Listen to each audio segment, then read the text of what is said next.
Nos últimos anos aconteceu uma explosão de novos aplicativos que estão transformando o dia a dia de quem estuda, toma notas e desenvolve ideias com a ajuda do computador. Só que não está nada fácil escolher o aplicativo certo porque eles têm funcionalidades muito diferentes, preços diferentes e modos de operação difíceis de serem comparados. Existem aplicativos ruins e pagos, aplicativos ótimos e gratuitos, e existe também uma ampla gama de possibilidades que depende dos critérios de cada um para serem analisadas. É importante você se sentir segura com a sua escolha para evitar as dores de cabeça que você vai ter se você decidir migrar suas informações e notas de um aplicativo para outro. Com o ritmo de surgimento desses programas, essa tentação da migração vai acontecer com certeza algumas vezes, principalmente para quem está desenvolvendo uma rede de conhecimento pessoal e quer carregar essa rede para o resto da vida. Então, os aplicativos que favorecem a migração precisam ser valorizados. Esse é um dos critérios. O outro são as funcionalidades, é claro. Então nesse vídeo eu vou te ajudar a fazer uma escolha rápida e bem informada.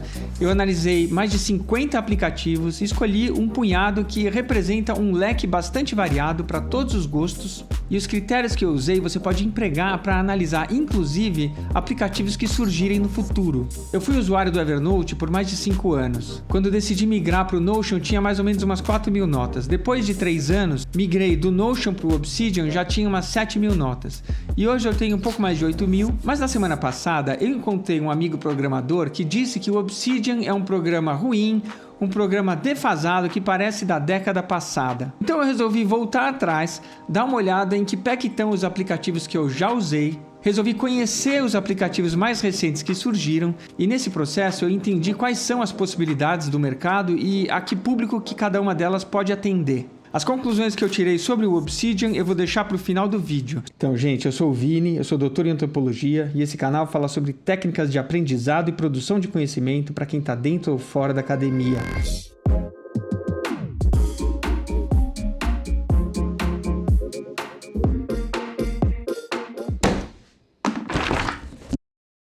A nossa análise vai se basear, de um lado, na quantidade de funcionalidades de cada aplicativo e, de outro lado, a gente vai olhar para o grau de segurança que cada aplicativo oferece, se é possível fazer backup, se o aplicativo facilita a migração para outros e assim por diante. Com isso, a gente tem duas coordenadas de um gráfico que vai permitir posicionar os aplicativos em diferentes lugares para a gente poder entender visualmente as diferenças entre esses aplicativos. Os pontos principais que eu citar ao longo do vídeo podem ser encontrados numa tabela que está na descrição desse vídeo. Eu quero dizer também que, além de eu experimentar esses aplicativos, eu consultei também 2 sites que têm uma lista de aplicativos de tomadas de notas com informações detalhadas de cada um deles. Eles estão na descrição do vídeo, mas esses sites não te oferecem uma classificação tão prática e esquemática como a desse vídeo. Alguns aplicativos você pode sentir falta de não estarem nessa lista e provavelmente é porque eles não preenchem os seguintes critérios. Eles não estão disponíveis para todas as plataformas, eles não são gratuitos ou possuem preços acessíveis para o público brasileiro ou do sul global. E eu posso não ter citado eles também porque são parecidos ou redundantes em relação aos que foram escolhidos. A gente vai começar com os aplicativos mais básicos e vai caminhar para os mais complexos. Os primeiros aplicativos da nossa lista são os que oferecem a essência do que se chama de Zettelkasten, que é basicamente a possibilidade de você elaborar notas e depois relacionar elas por afinidade livremente. Organizar essas notas, fazer buscas nessas notas. Isso já basta para montar uma rede de conhecimento pessoal que na verdade é equivalente a fichas em papel, como eram usadas antigamente. O primeiro aplicativo se chama The Archive.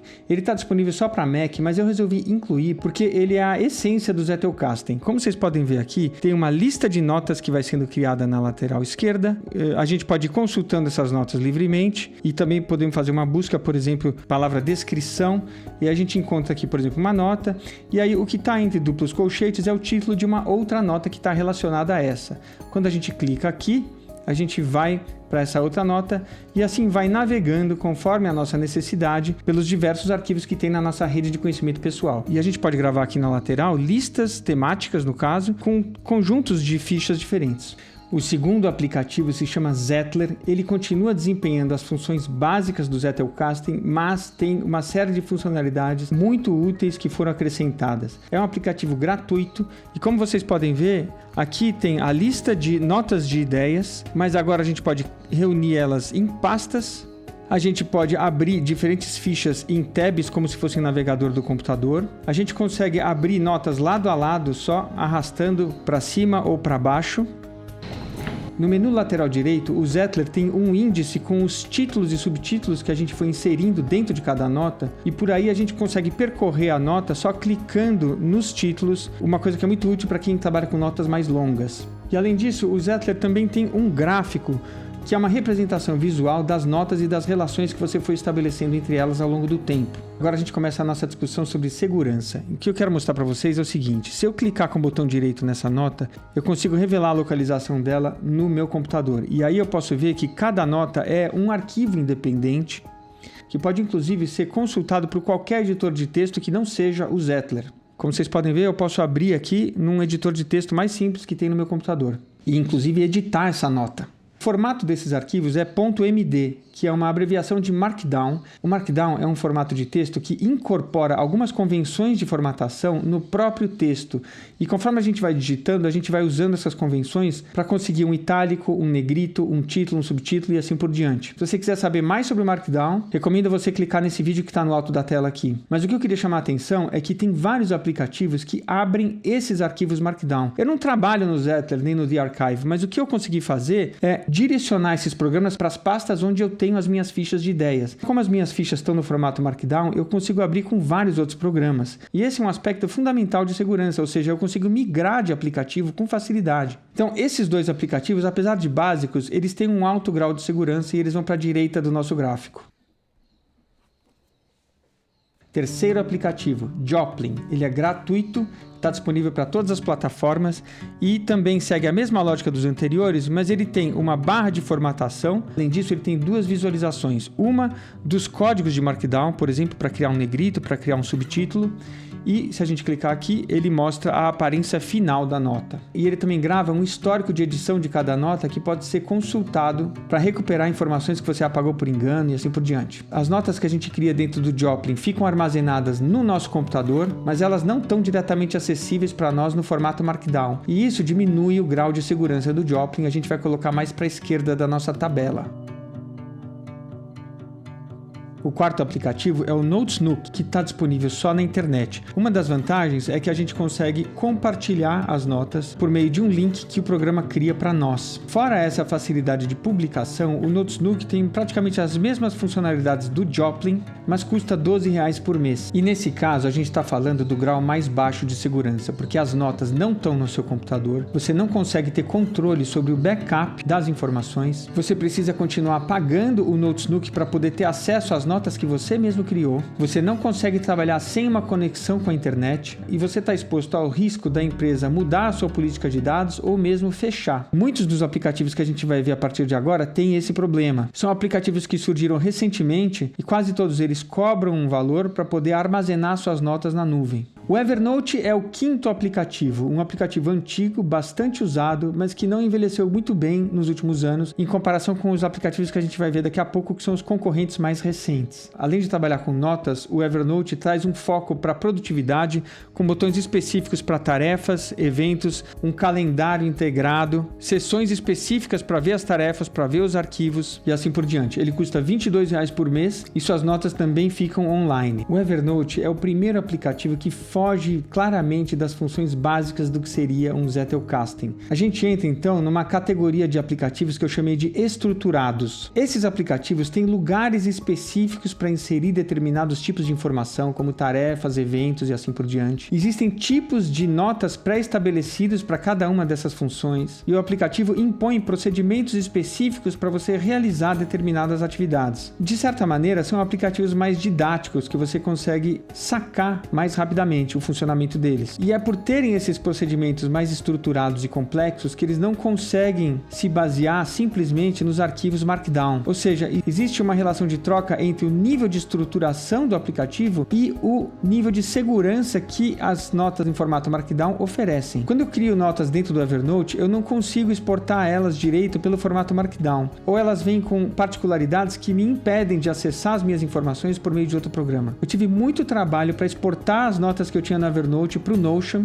e até hoje os links internos que eu criei na época que eu usava o Evernote não funcionam muito bem. A gente precisa pensar, de novo, que a gente está construindo uma rede de conhecimento pessoal para a vida toda, ou seja, para os próximos 10, 20, 30 anos, 40 anos. Imagina o que vai acontecer nesse meio tempo, né, gente? Quantos aplicativos não vão surgir e quantos problemas não podem surgir com a própria internet. Eu vou falar rapidamente do Craft, que não deveria estar nessa lista porque ele custa R$40 por mês. Mas o destaque dele é o design, ele tem uma forma interessante de apresentar os documentos. Dentro de uma nota você consegue configurar a aparência dela com várias possibilidades, mudar a fonte, mudar a cor, mudar a capa, mas as funcionalidades dele são bem parecidas com as do Evernote, apesar de ser um programa bem mais recente. É um aplicativo também de baixa segurança porque disponibiliza suas notas só online. O sétimo aplicativo é o Anytype, que foi lançado recentemente e talvez por isso esteja gratuito, mas muito provavelmente ele vai ser cobrado dentro de pouco tempo. Ele também tem um design interessante, aqui dá para ver os templates ou modelos para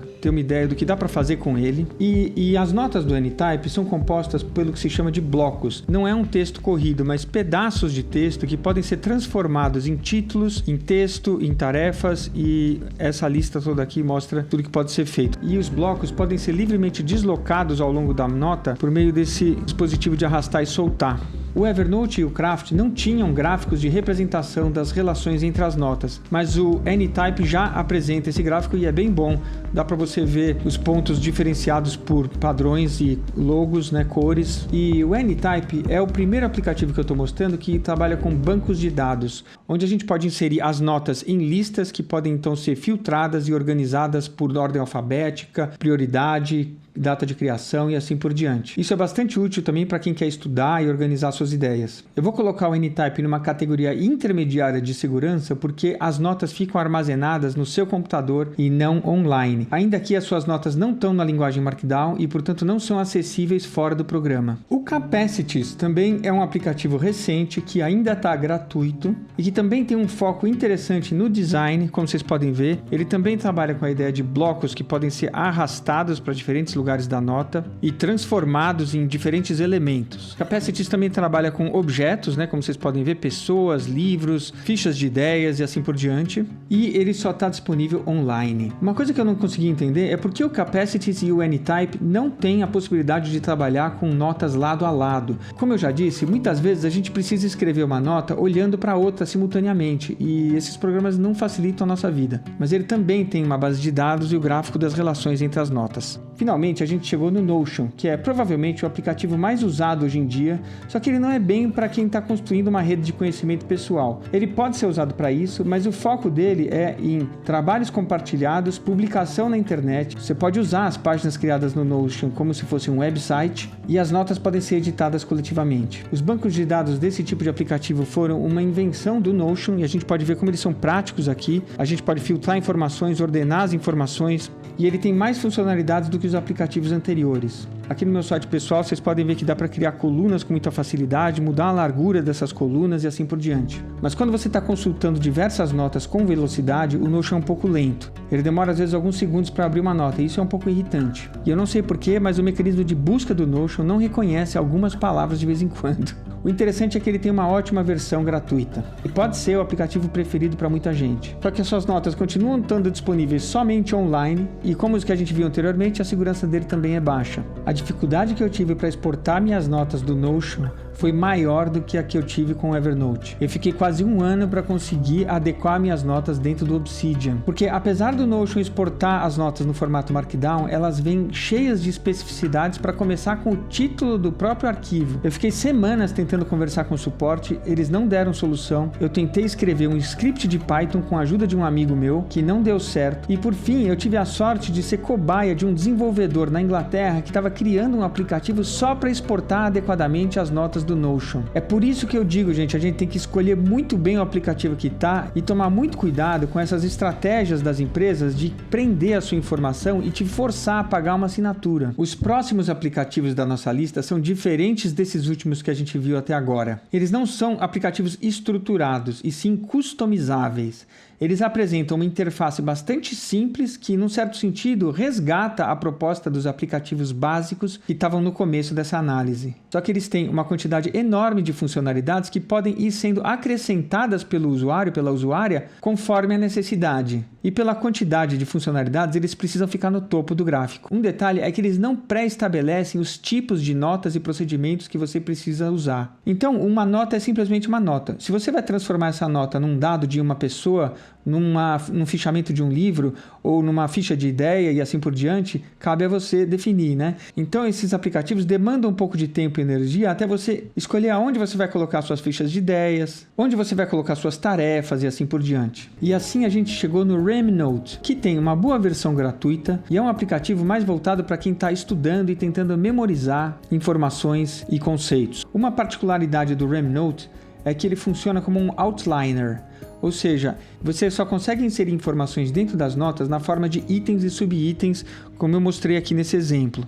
O RemNote não foi feito para escrever parágrafos corridos, mas ele tem quase todas as funcionalidades que a gente viu antes e tem também um monte de plugins, histórico de edição das notas, criação de arquivos para PowerPoint, integração com outros programas, uma extensão para desenhar dentro dele, contador de tempo, uma forma de transformar seus textos em áudio, tem também um modelo de Kanban, estatísticas para suas notas, inteligência artificial e muito mais. E para você instalar essas funcionalidades é só apertar esse botão. Então é isso que eu quis dizer com um aplicativo customizável. Ah, e o RemNote fica no seu computador, não online. O nosso 11º aplicativo se chama Ample Notes, também é recente. Ele tem todas as funcionalidades que a gente já viu até agora e também tem pouco mais de 80 plugins com várias funcionalidades. A diferença em relação ao RemNote é que ele só está disponível na internet e ele custa R$ 25 por mês. Finalmente, vamos falar do Logsec, que é um programa que também trabalha com arquivos de Markdown armazenados no seu computador. E o grau de segurança dele é ainda maior porque ele é um programa de código aberto, o que significa que se os desenvolvedores pararem de atualizar ele, a comunidade pode tomar conta e o programa continua vivo ao longo dos anos. Também tem uma comunidade grande de entusiastas, tem todas as funcionalidades que a gente já falou antes, é um programa gratuito e que conta com mais de 800 plugins que fazem as coisas mais variadas que você pode imaginar. Vocês podem ver que o Logsec também abre os arquivos de Markdown que eu criei no Obsidian. Finalmente, a gente chegou no último aplicativo da nossa lista, que é o Obsidian. Ele não é um aplicativo de código aberto como o Logsec, então ele está um pouquinho à esquerda. Só que, como eu já disse, é um programa que cria Markdowns no seu computador local. Assim como o Logsec, o Obsidian faz tudo o que a gente veio vendo até agora. Também é um programa gratuito, só que o diferencial dele é esse. São praticamente 2.000 plugins. É uma comunidade muito maior e o nível de customização que você pode ter dentro dele é enorme. Esse excesso de opções dos aplicativos customizáveis muitas vezes assusta as pessoas e explica por que muitas delas procuram programas que têm menos funcionalidades, são pagos e são menos seguros.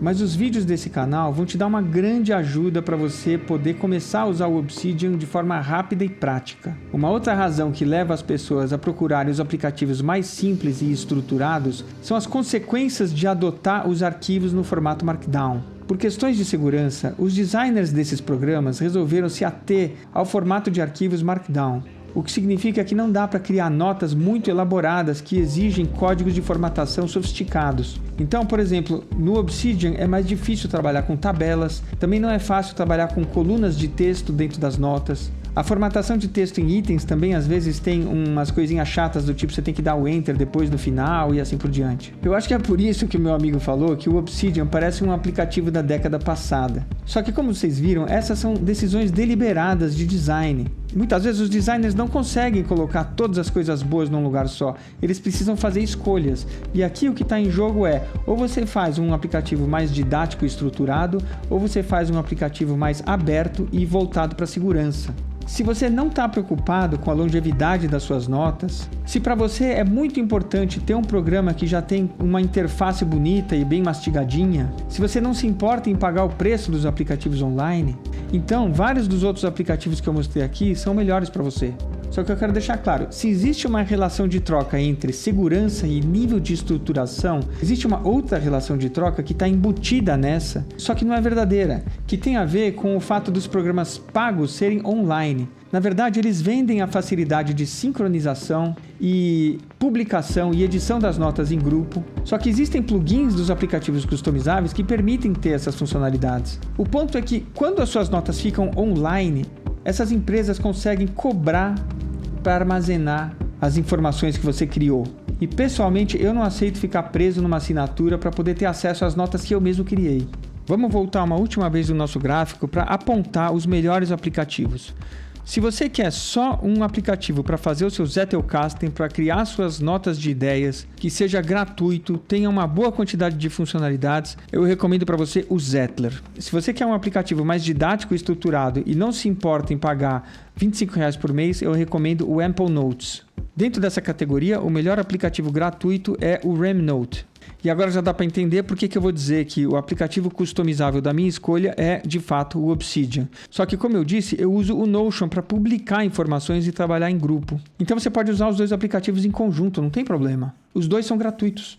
Um vídeo falando sobre como estudar e criar ideias com esses aplicativos está disponível no link do topo da tela. E se você quiser uma síntese da análise dos aplicativos que a gente fez nesse vídeo, você pode acessar o link que está na descrição do vídeo. Gente, por favor, coloquem nos comentários o que vocês acharam desse vídeo, as sugestões de novos aplicativos, as dúvidas que vocês ficaram. E vamos colocar essa teoria em prática.